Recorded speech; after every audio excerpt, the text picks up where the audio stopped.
Good afternoon, everybody. I brought a very special guest with me today, as you can see, Secretary McMahon. So I will begin my remarks. She's going to speak, and then we'll take some questions. She'll take questions, and I'll take questions from you as well.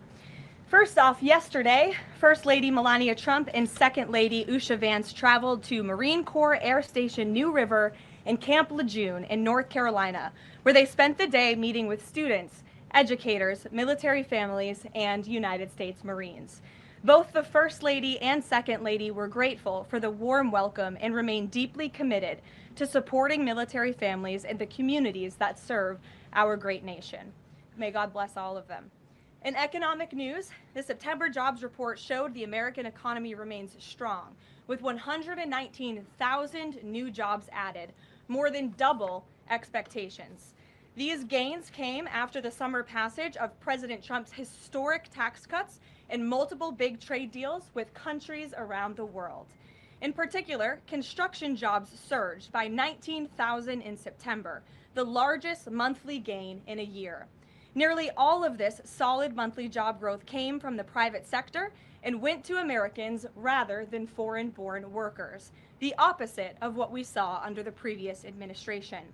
Inflation also remains under control, and wages are up by 3.8% over the year for American workers because of President Trump's pro-growth policies. In fact, real wages are on pace to increase roughly $1,200 for the average worker this year under President Trump. This is a complete reversal of the failed Biden era, when we saw inflation skyrocket to 9%, causing private sector workers to see their wages decline by approximately $3,000. We know that Americans are still hurting from the 4-decade high inflation caused by Joe Biden and the Democrats, but President Trump is making significant progress to fix this, and he will not stop working until he solves it. As the president recently stated, he is never satisfied. For example, President Trump's policies are working to make Americans' Thanksgiving more affordable this year, from their commute to the dinner table.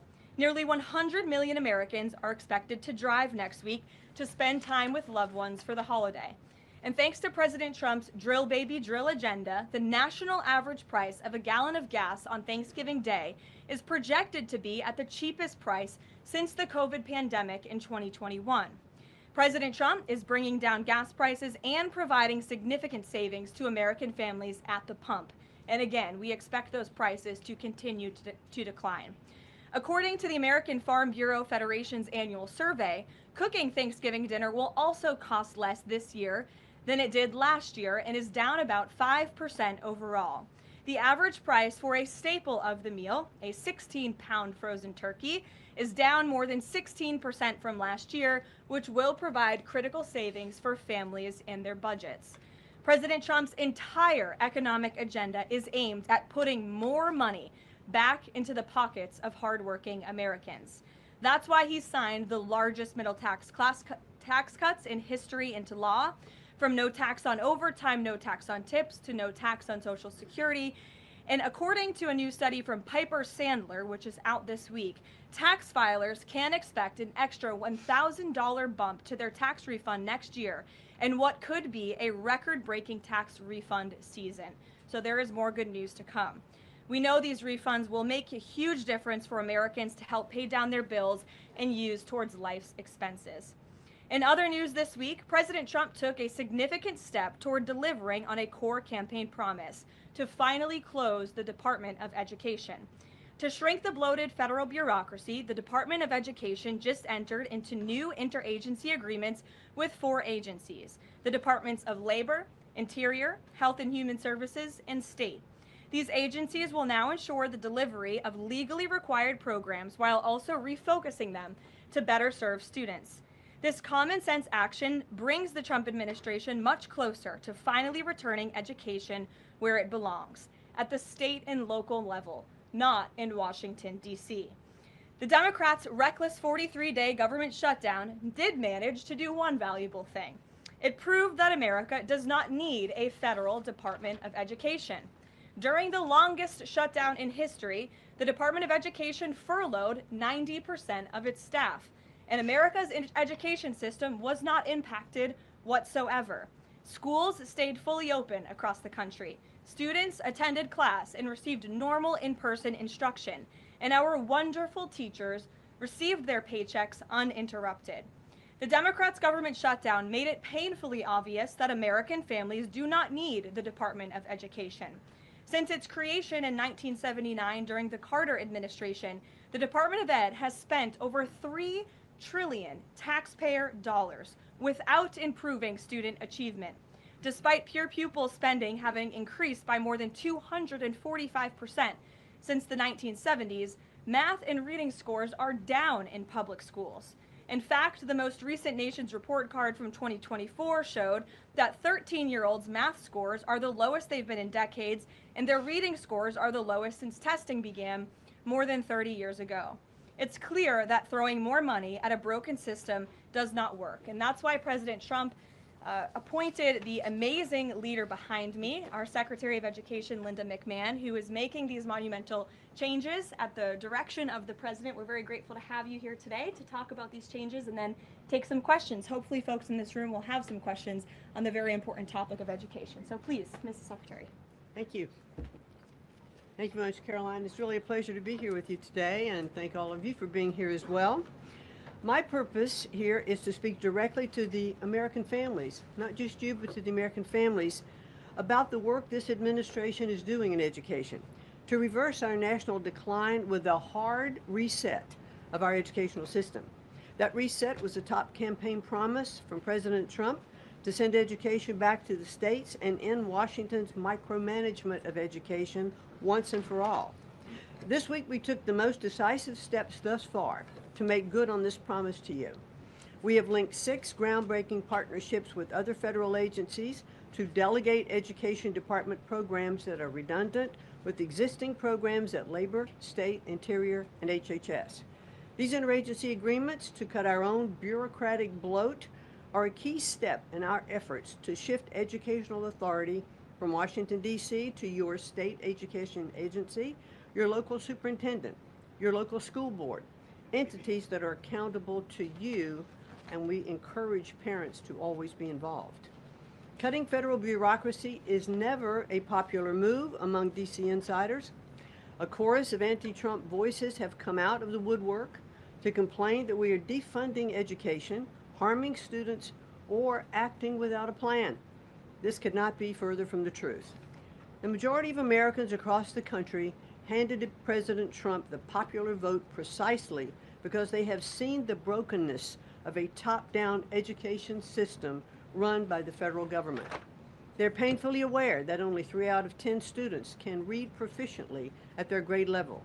They know that college students are collectively $1.7 trillion in debt, and less than half of college graduates get a job that actually uses the degree which they studied so hard to get. They see more teachers than ever before leaving the profession due to burnout, over-regulation, and lack of autonomy in the classroom. Anti-Trump voices are stirring up fear that returning education to the states is a draconian action. When Americans hear that we are shutting down the department, but given no other details, 51% oppose it. But when those same Americans are informed of our plans to preserve important elements of our work in other federal agencies and to maintain the K-12 funding that is distributed to the states, that number flips to an even greater majority at 56%. And they support returning education to the states and breaking up the bureaucracy. That's because the Department of Education is a pass-through entity. It doesn't educate a single student. The money it sends to states for education can be sent directly without waste. The Democrats' government shutdown proved that without a doubt, and I'll reiterate what you said, that the Department of Education was not necessary during the shutdown. Now, this is what I've seen already on my 50-state tour that I've embarked on. Educators are innovating in their schools. States are customizing their budgets and standards, and post-secondary institutions are planning for the economy of the future. But we're not leading them. They are informing us. That's why our final mission as a department is to fully empower states to carry the torch of our educational renaissance. Education is local. It should be overseen locally by those who best know local needs. We're not ending federal support for education. We are ending federal micromanagement and paving the way for education renewal through state reforms like school choice, the science of reading, and restoring the right priorities in higher education. President Trump promised to send education back to the states, and we're keeping that promise. America's next generation will look back on the work we've carried out, thankful for an education system that prioritizes students over bureaucracy. Thank you. Well, thank you very much, Madam Secretary, and we'll take some questions for the Secretary if you have them. Elizabeth, why don't you start? Thank you for joining us. You announced the partnership to move some functions of the Education Department to other agencies. Are you talking to members of Congress about codifying this so that it lasts beyond the administration?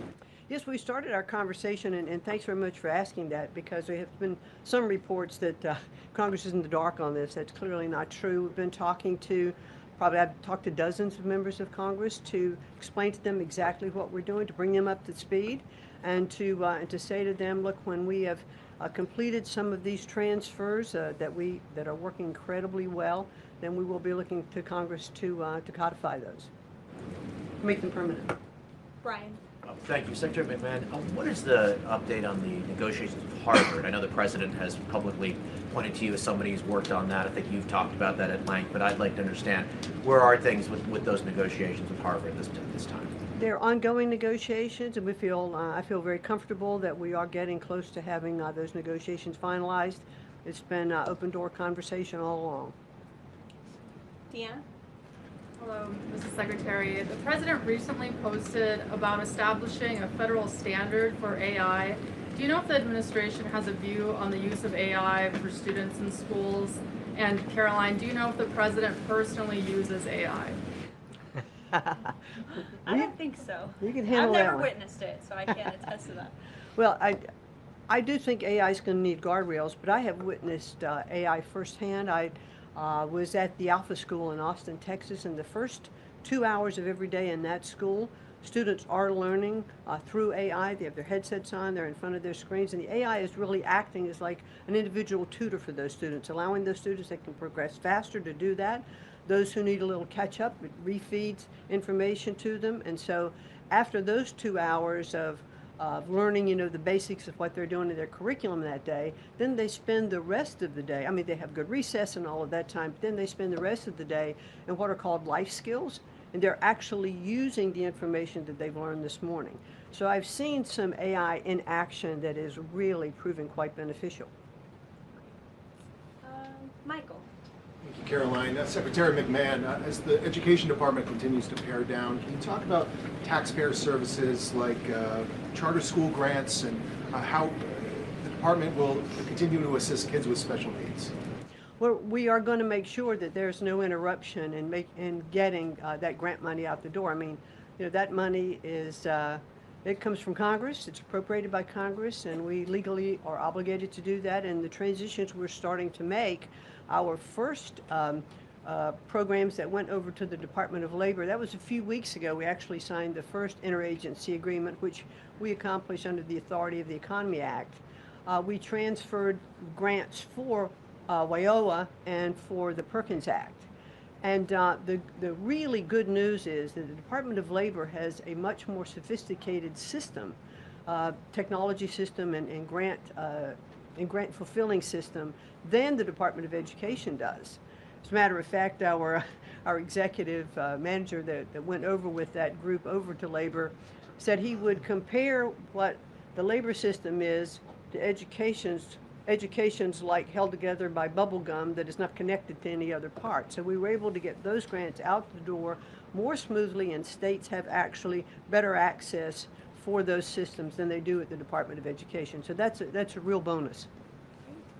Take a couple more. Carrie, go ahead. As far as the diversity, equity, and inclusion new regulations that came out from the administrations, a lot of schools, whether high school or even higher education is concerned, some of them are defying these new administration policies, even apparently according to a new report. I'm sorry, I can't hear you. But As far as there's been a new report from the administration saying that half of medical schools are defying the administration when it comes to DEI policies. What type of action will the administration take for these schools that are defying the new DEI policies? Well, certainly the president has been very clear, and the Department of Education has taken measures to make sure that as schools are developing, their policies, or if they have open DEI offices, they're closed, or DEI regulations and rules are stripped, from their programs, and so that will continue. Great. We'll take one more. Go ahead. Thank you, Caroline. Secretary McMahon, my question is, since you said 3 out of 10 students are literate with regard to their reading capacity, would now the states help to improve those numbers since you have gone back to the states? Well, what we are finding, that the states that are making great progress, it's through their own innovation. It's not coming from the Department of Education. I think the Department of Education is really misunderstood about what our function is. We don't teach one student. We have nothing to do with the curriculum that are in any states. We are a pass-through pathway from money that's appropriated by Congress to get, to the states. But what we have seen in those states that have taken that initiative and they are embracing the science of reading and returning that into their school programs. Louisiana has done it. Mississippi, they call it the Mississippi Miracle, because they were like, I think, bottom or next to last in reading proficiency in Mississippi. And now they're like middle of the pack, which has been a really big jump. Florida has, Iowa has, Tennessee. So, but these are innovations that are done at the state level. This is not anything we're dictating, and that's why I'm saying returning education to the states where they really are already leading in their education endeavors. And 90% of their budget they provide. The federal government only provides 8 to 10% of the budget for education. So let's make sure that that grant money that's coming from the federal government is getting in their hands as efficiently as possible and getting to students.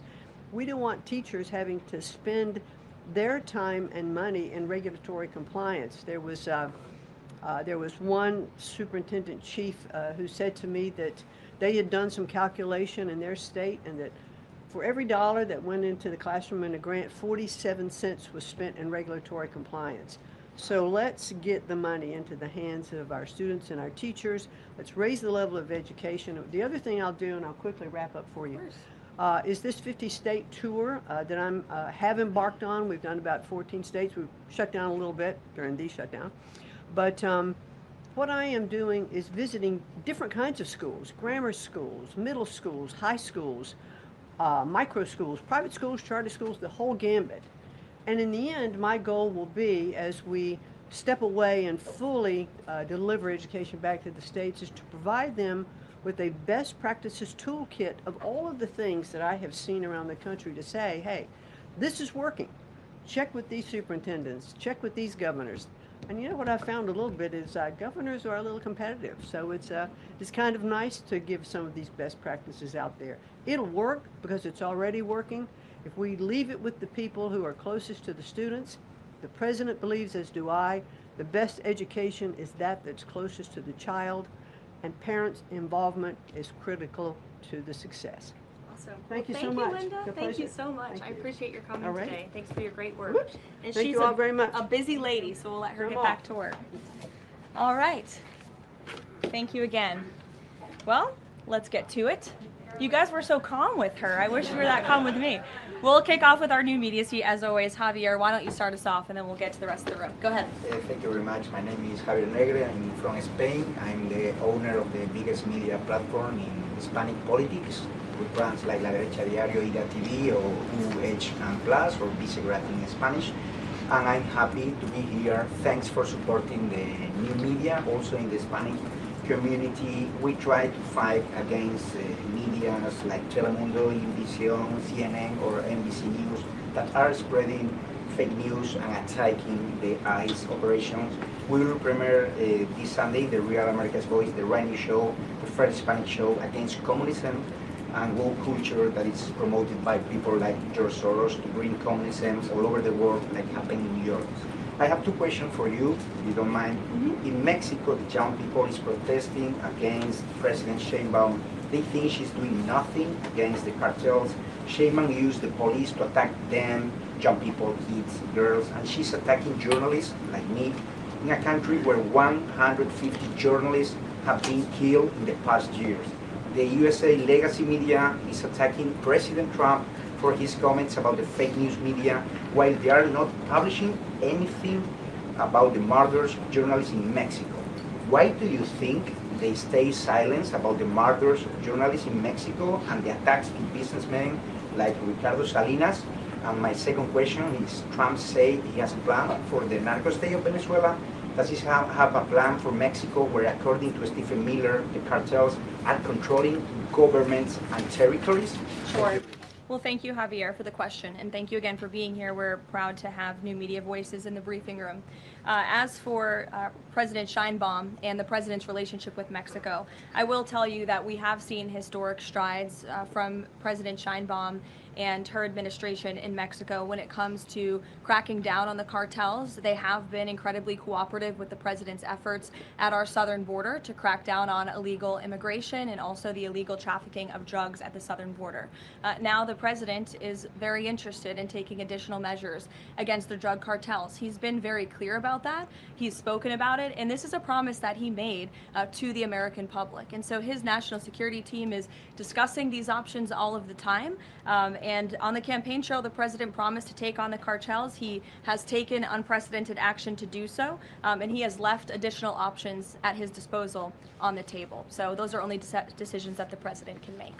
Thank you. What about the silence of the legacy media about the murders of journalists in Mexico? 150 journalists have been killed in the past years. Yeah, well, it's certainly something I wish the media would report on more, and it's something that this administration absolutely condemns. I can't speak for the media, but I can speak for the president. That's not something he wants to see. Thank you. Sure. Thank you, Caroline. Is there anything that Mayor-elect Mamdani could say tomorrow that would ease the president's concerns about his future leadership in New York? Look, I don't want to speak for the president or get ahead of this meeting that we are currently working on tomorrow. As you saw, the president put out a statement tomorrow that the mayor-elect will be coming to the Oval Office, and so our teams are arranging those details.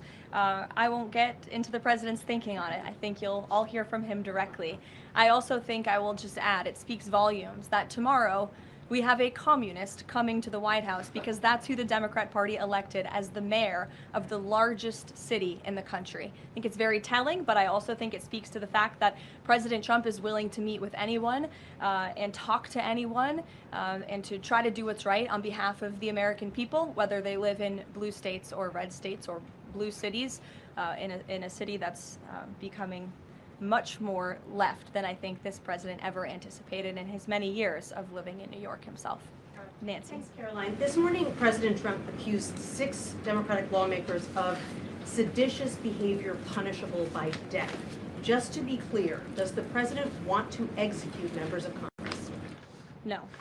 Let's be clear about what the president is responding to, because many in this room want to talk about the president's response, but not what brought the president to responding in this way. You have sitting members of the United States Congress who conspired together to orchestrate a video message to members of the United States military, to active duty service members, to members of the national security apparatus, encouraging them to defy the president's lawful orders.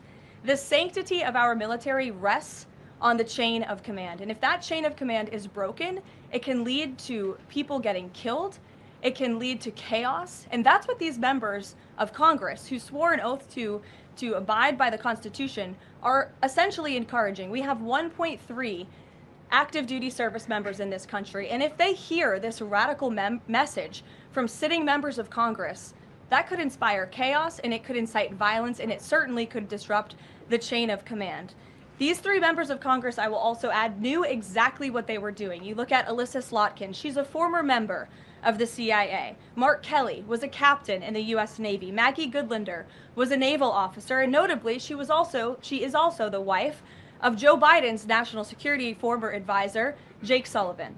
And so these members knew what they were doing. They were leading into their credentials as former members of our military, as veterans, as former members of the national security apparatus to signal to people serving under this commander-in-chief, Donald Trump, that you can defy him and you can betray your oath of office. That is a very, very dangerous message, and it perhaps is punishable by law. I'm not a lawyer. I'll leave that to the Department of Justice and the Department of War to decide. But the president has Chris, go frequently, ahead. but Caroline, can I just follow up? The president and the vice president, for that matter, have accused the other side of encouraging political violence. Isn't that exactly what the president is doing when he says that members of Congress should be killed? Why aren't you talking about what these members of Congress are doing to encourage and incite violence?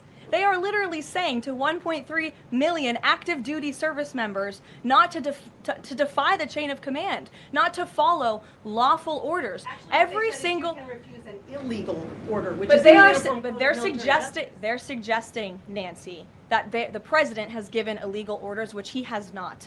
Every single order that is given to this United States military by this commander-in-chief and through this chain of command, through the Secretary of War, is lawful. And the courts have proven that. This administration has an unparalleled record at the Supreme Court because we are following the laws. We don't defy court orders. We do things by the books. And to suggest and encourage that active duty service members defy the chain of command is a very dangerous thing for sitting members of Congress to do. And they should be held accountable, and that's what the president wants to see. Phil. Thank you. Ambassador Mike Huckabee had a meeting with Jonathan Pollard, a former U.S. citizen who was convicted and spent 3 decades in jail for selling state secrets to Israel. Did the White House know that that meeting was going to happen? Does the administration condone it? The White House was not aware of that meeting, but the president stands by our ambassador, Mike Huckabee, and all that he's doing for the United States and Israel.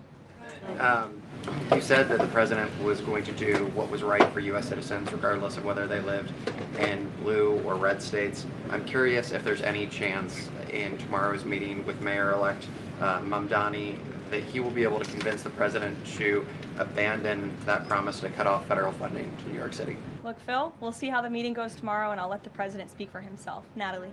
Thank you, Caroline. What did the president mean when he called reporter piggy? Look, the president is very frank and honest with everyone in this room. You've all seen it yourself. You've all experienced it yourselves, and I think it's one of the many reasons that the American people reelected this president, because of his frankness. And he calls out fake news when he sees it. He gets frustrated with reporters when you lie about him, when you spread fake news about him and his administration.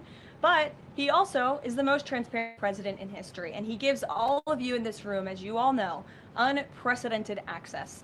You are in the Oval Office almost every day asking the president questions. And so I think the president being frank and open and honest to your faces rather than hiding behind your backs is frankly a lot more respectful than what you saw in the last administration, where you had a president who lied to your face and then didn't speak to you for weeks and hid upstairs and didn't take your questions. So I think everyone in this room should appreciate the frankness and the openness that you get from President Trump on a near daily basis. Go ahead. As a follow-up, Yes. The Washington Post just Go ahead. reported that the Coast Guard has I'm stopped calling on considering- Bloomberg. Go ahead. Caroline, Thank you. thank you. 2 questions for you. The New York Times is reporting that the administration is now sending a U.S. official to the G20. They are sending Mark Dillard. Can you confirm if that is true, and then also explain the shift in? I'd be happy to explain, because there is not a shift. The United States is not participating in official talks at the G20 in South Africa. I saw the South African president running his mouth a little bit against the United States and the president of the United States earlier today, and that language is not appreciated by the president or his team. The ambassador or the representative of the embassy in South Africa is simply there to recognize that the United States will be the host of the G20. They are receiving that send-off at the end of the event. They are not there to participate in official talks, despite what the South African president is falsely claiming. On Ukraine, there have been reports that President Zelensky said, he's looking to look at the plan, that there's been reports about the Trump administration proposing a plan. Can you just give an update on where Russia-Ukraine stands, and does the president plan to speak with Zelensky anytime soon, or when can you expect that? So I'm happy to provide an update. I've seen quite a bit of reporting on the latest with Russia-Ukraine, so let me clarify and give you guys the truth on where it currently stands. President Trump has made it very clear since day one, and even on the campaign trail, that he wants to see this war come to an end. He's grown increasingly frustrated with both sides of this war, Russia and Ukraine alike, for their refusal to commit to a peace agreement But nevertheless, the president and his national security team are steadfast in seeing this war come to an end, to end the killing and deliver on the president's promise. Special Envoy Witkoff, that Marco Rubio, have been working on a plan quietly for about the last month. They've been engaging with both sides, Russia and Ukraine, equally to understand what these countries would commit to in order to see a lasting and durable peace. That's how you get to a peace negotiation, right? That's how it worked with Israel, with respect to Israel and Gaza and all of the Arab countries in the Middle East. That's how we accomplished that historic agreement, which the UN, by the way, voted to commit to and accept this week, which was a huge monumental moment. So they have been engaged with both sides, and these talks are continuing. As always, I'm not going to litigate the details of this plan as it's ongoing and it's in flux, but the president supports this plan. It's a good plan for both Russia and Ukraine, and we believe that it should be acceptable to both sides, and we're working very hard to get it done. And I'll also add, I know Secretary Driscoll did meet with President Zelensky today. We spoke with him. He was very optimistic following that meeting, and so again, we are having good conversations with both sides with respect to ending this war. Sure, go ahead. On Ukraine, you said this is a good plan. So according to our sources, this proposal demands major concessions from Ukraine and doesn't demand much from Russia. So was Russia involved in drafting Your this? understanding is wrong. Have you read the full plan? You haven't. Sources said. Yes. So if you can give details, maybe. You've read reporting from one side of the war, and so I want you to understand that the administration has talked equally with both sides. You have seen President Trump engage directly with both President Putin and President Zelensky. Likewise, his national security team has as well. In fact, Special Envoy Witkoff and Secretary Rubio met with some of the Ukrainians just in the past week to discuss this very plan.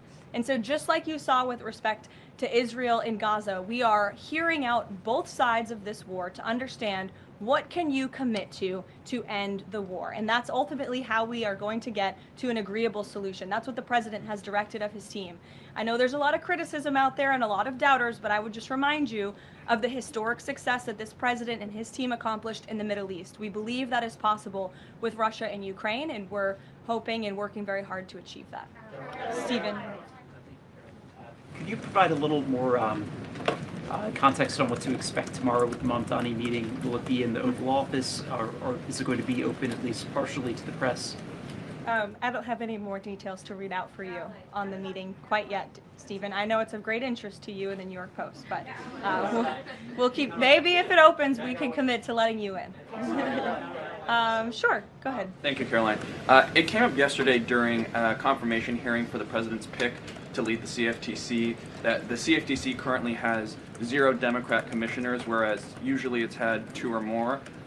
Does the president plan to appoint Democrats to financial regulators like the CFTC and SEC, or does the president feel that there shouldn't be Democrat leadership at those agencies, consistent with the administration's move earlier this year to remove Democrats from the FTC and other agencies? I'm going to be completely honest. I haven't spoken to the president about the CFTC in quite some time, but I'm happy to check in with our presidential personnel office and see if there's any updates that we can provide you there.